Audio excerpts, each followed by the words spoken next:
Friends, I hope I'm audible and visible. Can I get a quick thumbs up if my audio video is fine? And let's start with the last moment revision series of dermatology with me, Dr. Chesta Agarwal.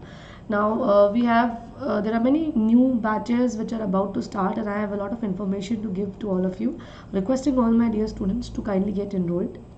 Now for this month, the remaining days, we have a lot of important series. We have a NEET PG free test calendar starting on April that is 25th to 30th. That is the 5th week series.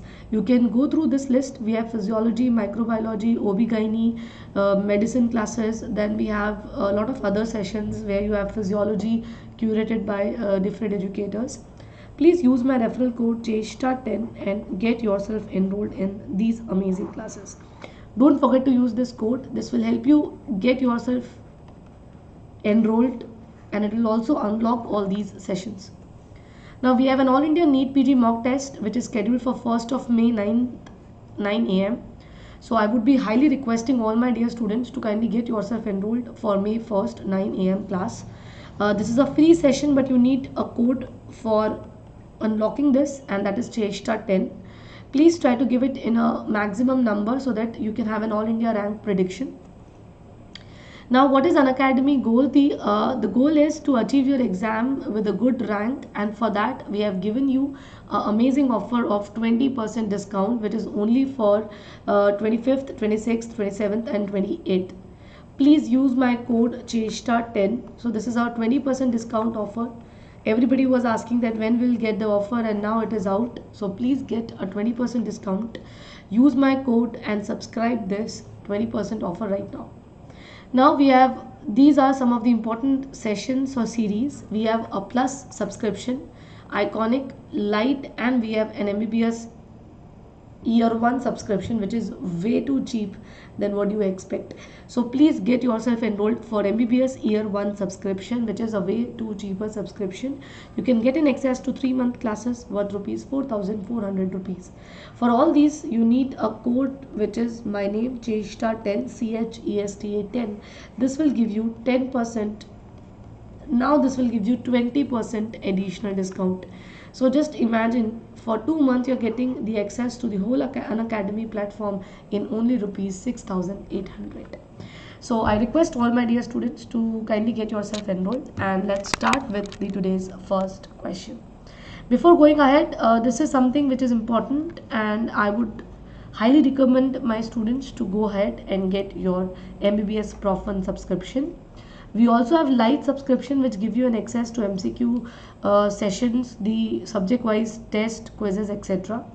We have two type of subscription. One is plus, which give you an access to Unacademy live classes, and we have iconic, which give you an access to both Unacademy and Prep Ladder together. We also have a QBank. How you can access this is the method. You can simply go to Unacademy Learning app, click on the self-study button. Then you have to go to the practice, and then you can choose your subject where you want to practice the NEET PG PYQs. We also have daily practice papers, that is for the students who have already subscribed. Only after the end of the plus class you can access it. We do take free live sessions. Today at 3 PM I have a free live class. So I will be waiting for everyone at 3 PM for this special class. New batches, which is the FMG batch, starting on April 27th. I will be the part of this FMG batch, starting with the first question of today's session.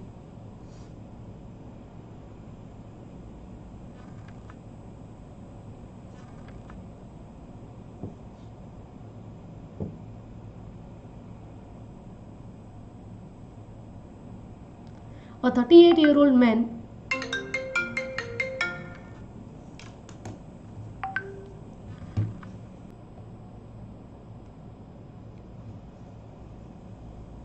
I hope I'm audible and visible to all my dear students. Can I get a quick thumbs up from all of you? Can I get a quick thumbs up from all my dear students if my audio video is fine? Yes, amazing, very nice.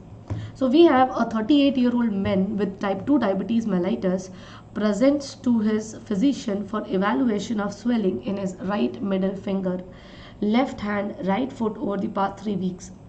Now, physical examination reveals marked erythema, edema in the swollen joint. Both elbows have well demarcated pink plaque with thick silvery scales. Which of the following is the most likely seen in association with this particular patient? So, what will be your answer? I would be requesting all of you to get me or give me the correct answer of this particular question. Anyone can tell me the correct answer? So, let me give you the hint for solving this question. You will use a highlighter. First of all, very important is the patient has swelling of the small joint. In addition to that, we have cutaneous lesion in the form of pink plaque with silvery scales. And in addition to that, what other features you will see? For this, you need to know the diagnosis. And the diagnosis here is a very important case, that is psoriasis. I hope this is easy and clear. Now, in psoriasis, you see presence of erythematous plaques, which is pink or salmon color. Now, they have thick scales because of retention of the nucleus. They have thick scales over it. So, this is a very important case of psoriasis. And please remember, in psoriasis, we have nail pitting, which is the most common feature, nail change. If a patient has arthritis in psoriasis, the presence of nail change is 90%. You see them in 90% of the cases. I hope this is clear to all of you. Please give me a quick thumbs up if this question is clear. Let's move to the next question. It's a pure image based question. So tell me the answer. Identify the following skin lesion. Please tell me the correct answer of this particular condition.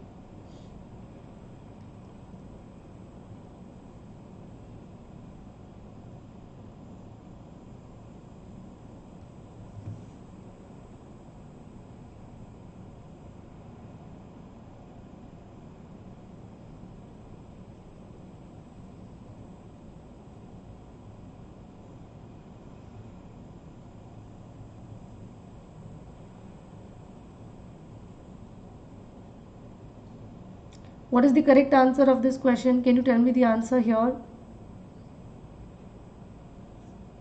Identify the following lesions: Baker's nevus, hypopigmented macule, Spitz nevus, or epidermal nevus. Which of the following is the correct answer? Very nice. I think it's an easy question. This is a very classical case of Baker's nevus. You see a hyperpigmented patch on the trunk which is associated with a lot of scale. Very, very classical of a Baker's nevus. Now here the nevus cells, they have androgen receptors on them, and because of that region, these nevus, they become larger in size at the time of adolescence. Okay? So please remember, these are few things which you need to know with respect to this question. Let's move to the next question, the second question of the today's session.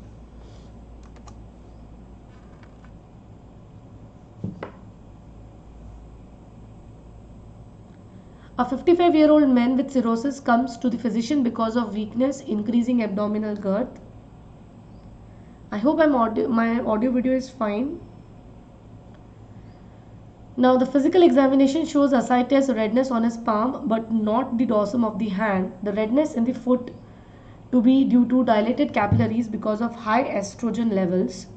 Which of the following structure most likely would be supplied by these dilated capillaries on the palm of the hand but would not be supplied on or the dorsum of the hand? So these blood vessels will not be supplying one layer when we are talking about the dorsum, but it is supplying one layer when we are talking about the ventral aspect. Okay. Aryan, for all these questions, I would be requesting you to please download the Unacademy learning app and start watching my classes over there. You will get answers to all your queries related to dermatology.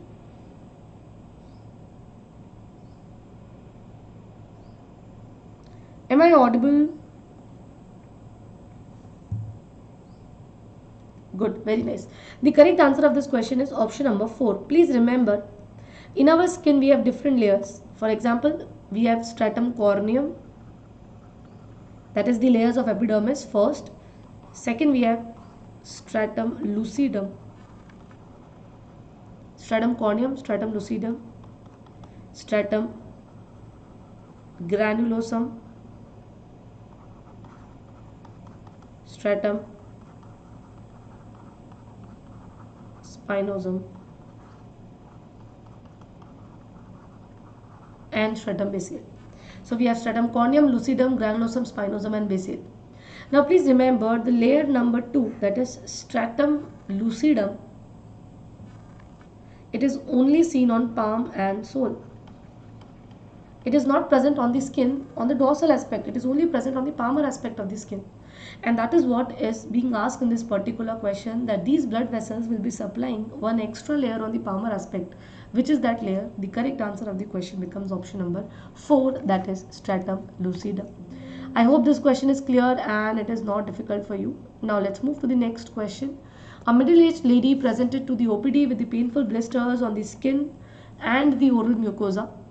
The direct immunofluorescence was done as shown in the image below. All of the following are true about the diagnosis or the disease pathogenesis except. What will be your answer? What will be your answer?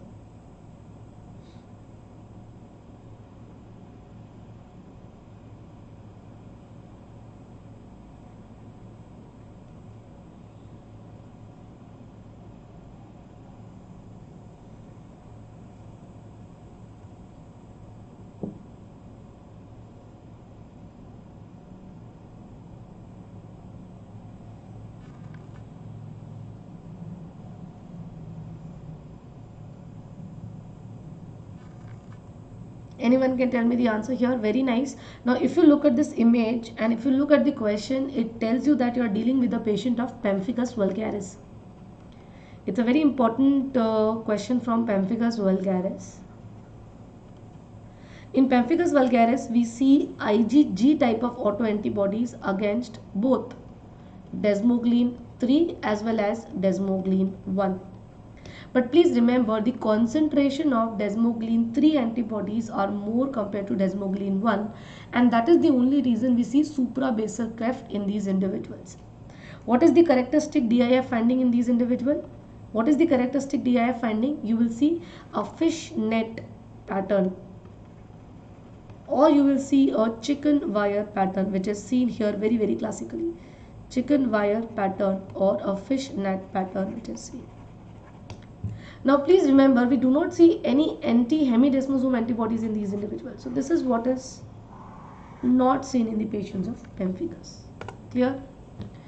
Another question is on your screen here. A patient comes with itchy tense blisters on the normal skin as well as over the urticarial plaque as shown in the image. What will be your diagnosis? I would request all of you to please answer the questions.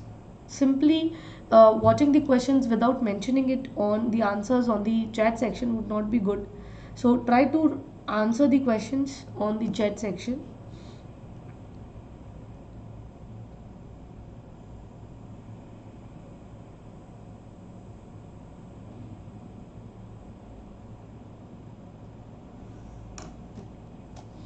Very nice, everyone. Now if you look at this image, this is a very classical image. How many of you agrees with me? It's a very classical image. Now I want you all to have a look on this image. Let me just zoom it for you. Look at this. There is a large bulla which is actually settled. The fluid is out, so it is settled. And you can see that there are multiple small vesicles which are surrounding it. Large central bulla, multiple small vesicles. So if you have to draw it, you will draw it like this: large bulla and multiple small vesicles surrounding it. This is what is known as string of pearl or cluster of jewel appearance. String of pearl or cluster of jewel appearance. Very classical. And it is seen in the patients with linear IgA disease. It is seen in the patients with linear IgA disease. In these individuals, you have IgA antibody against the component of basement membrane, that is BP antigen 2. You have antibodies against. I don't know what is happening today. The cursor is not very efficiently working. But anyways, BP antigen 2.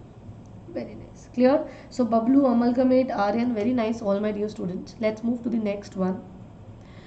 What would be the most likely diagnosis of the lesion on the forehead as seen in the image in a 40-year-old female? look at this image. I will tell you that this is an image of the forehead where you can see papules and pustules.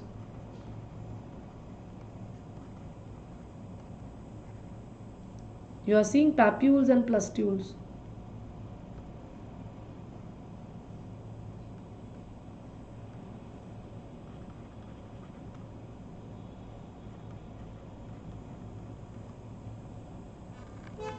So what would be the most likely diagnosis of the lesion?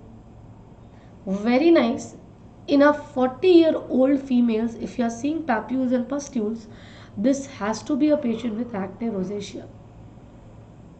Now, acne rosacea is what? It is a disease which occurs because of some vascular wall abnormalities, because of involvement of the hair or the sebaceous gland secondary to microorganism, which is demodex, in addition to some of the predisposing features or aggravating features like sunlight, emotional disturbances, alcohol, hot beverages, etc. So this is how a patient of rosacea look like. Now why this is not acne? Because acne will not occur in 40-year-old individual. This is a disease of adolescent. It should occur at a little earlier time. Okay, first point. Second point is you should have at least 1 or 2 comedonal lesions, which is pathognomic of acne vulgaris. So these are some of the changes which is not seen here. Now next is why this is not seborrheic dermatitis, because you will have a very classical greasy scales in seborrheic dermatitis, but that is also not the case here in this patient. Please tell me the correct answer of this question. 50-year-old village dwelling female presented to dermatology OPD with an erythematous indurated plaque, pseudovesicular border. What is the most favorable diagnosis?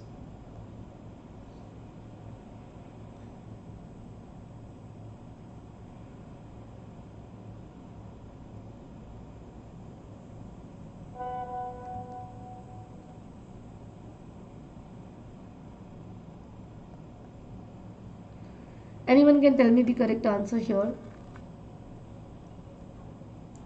Very nice. Deep, Malya, Bablu, Rohit, Amalgamate, Aryan. Very, very nice, all my dear students.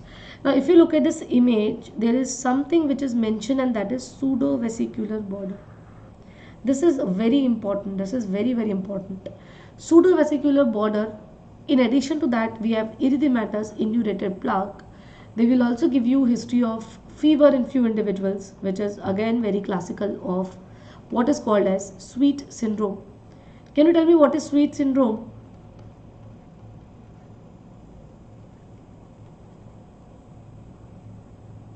Sweet syndrome, which is a neutrophilic dermatosis.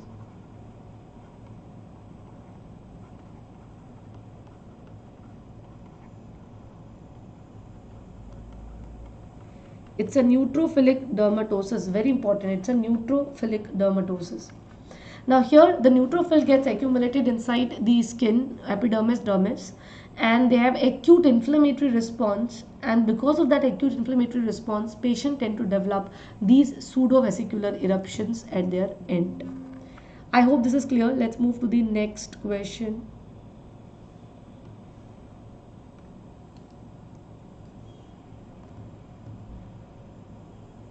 A 6-month-old Chinese child is brought to the clinic for a checkup. He has been developing well. Physical examination reveals the findings shown, which were also present at the birth. Which of the following is the most likely etiology of skin lesion in this patient? Defect in the migration of neural crest cell, extravasations of blood, increased alpha melanocytic hormone, or increased density of melanosomes within the melanocytes. What is the correct answer?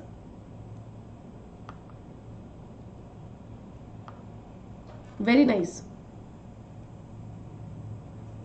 The correct answer here is option number 4. This is a patient with very classical Mongolian spot. What is Mongolian spot? Anyone? It is a condition where you have dermal melanocytic proliferation. You have dermal melanocytic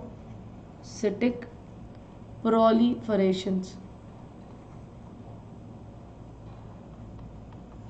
It's a condition which has dermal melanocytic proliferation, and here what happens, the melanocytes, because they are arranged in the dermis, they have a very classical greenish bluish appearance. Now, why somebody develops this type of spots? It occurs because of defective migration of the neural crest cell. Now, I will tell you how this helps. So, let's get a blank slide. Okay. So, we all know that melanocytes, they are the precursor cells, or they are the immigrant cells which are derived from the neural crest. So, this is the neural crest. During embryogenesis, the precursor cell, which is the melanoblast, it moves from the neural crest to the skin.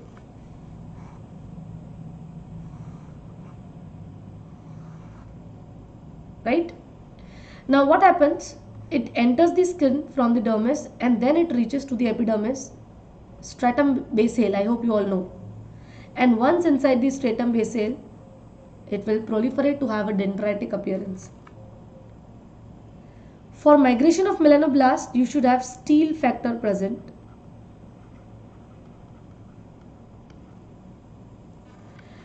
Now inside the stratum basal, the round shape of the melanoblast is converted to dendritic, and this is then called as melanocyte, a mature melanocyte. Sometimes this process gets arrested here. It gets arrested here. And in that cases, we will call it as dermal melanin disease. It is called as dermal melanin disease. We have three examples of dermal melanin disease. One is nevus of Ota.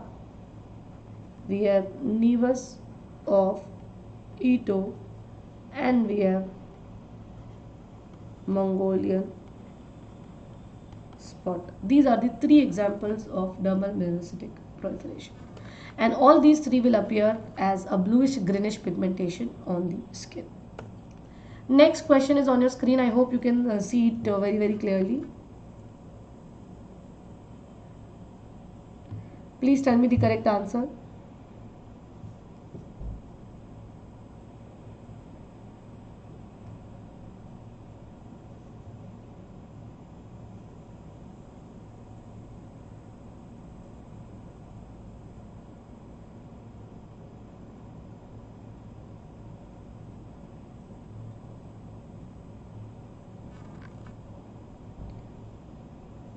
Please tell me the correct answer of this question, everyone. Yes, very nice. Now this is a question from Herpes zoster. This is a question from Herpes zoster. It occurs because of varicella zoster virus, which is human herpes virus type 3. Varicella zoster virus, which is human herpes virus 3. Now here what happens, the VZV virus, which had its first exposure in the form of varicella, it remains dormant in the dorsal root ganglia. Whenever patient is exposed for the second time, or whenever the conditions of the body is very poor, it gets reactivated. This could be because of some immunosuppression secondary to drugs when the patient is sick. So in all these conditions, it gets reactivated. When it gets reactivated, it affects only a single nerve. And this single nerve, when affected, will manifest as grouped vesicular lesions like what is seen here. Very classical of shingles. Now please remember, in herpes zoster, the commonest complication is post-herpetic pain or neuralgia.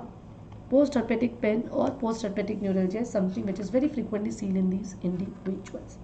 I hope this point is clear. Can I get a quick thumbs up from all my dear students if you are done with this? Next question is on your computer screen.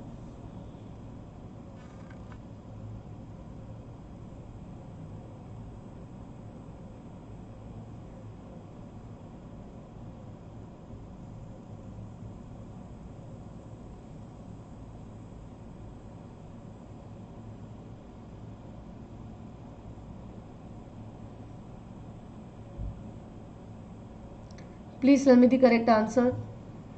Anyone? A 72-year-old man comes to the office for evaluation of multiple asymptomatic brown raised skin lesions on his forehead. He states that the lesion has been present for a couple of years with no physical change. Physical examination shows numerous lesions as shown. Which of the following is the most likely diagnosis of these patients' lesion? What is the diagnosis? It's a very classical stuck-on appearance. And everybody is right. This stuck-on appearance is seen secondary to seborrheic keratosis. Vandet, Soumya, Kritika, Amalgamate, you all are right. This is a patient with seborrheic keratosis. Next question. An otherwise healthy 67-year-old man who recently retired from a career as a landscaper comes to the dermatologist because of lesions over his right forearm. The lesion is flesh colored, shiny and measures approximately 1.5 cm in diameter. The biopsy is shown. Which of the following is the most likely diagnosis? Very nice. Anyone?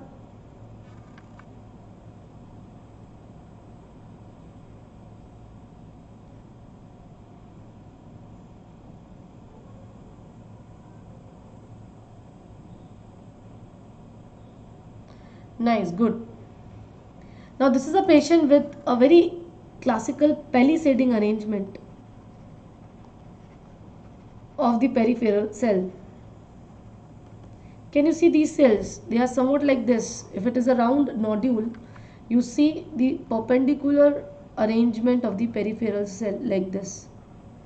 So the cells which are lining the border of this tumor or which is present at the periphery of this tumorous growth will have perpendicular orientation, and this perpendicular orientation is known as palisading arrangement. The rest cell inside is haphazardly arranged. They are haphazardly arranged like this. Am I clear to all of you? I hope this is very easy and clear to all of you. Let's move to the next question.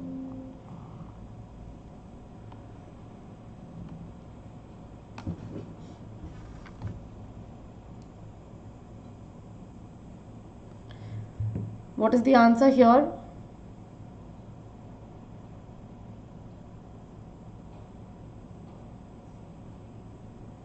Am I audible and visible to everyone?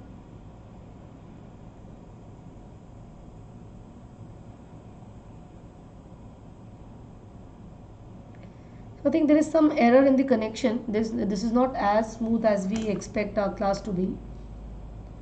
What is the treatment of basal cell carcinoma? Amalgamate, please remember that BCC or any other cutaneous malignancy, the best treatment or the treatment of choice is always excision. Now because basal cell carcinoma, it occurs very frequently on the face, we tend to do a surgery which is known as microscopic Mohs surgery. Now this is a surgery where we do sequential removal of the tumor, and the only reason why this is done is to preserve the maximum tissue possible. Okay, so that is the only reason for doing this type of microscopic Mohs surgery. For this particular question, the correct answer is option number. Clear? Now let's finish up this session. I would request all of you to kindly subscribe this YouTube channel and please watch my session which is live at 3 p.m. on the Unacademy learning app.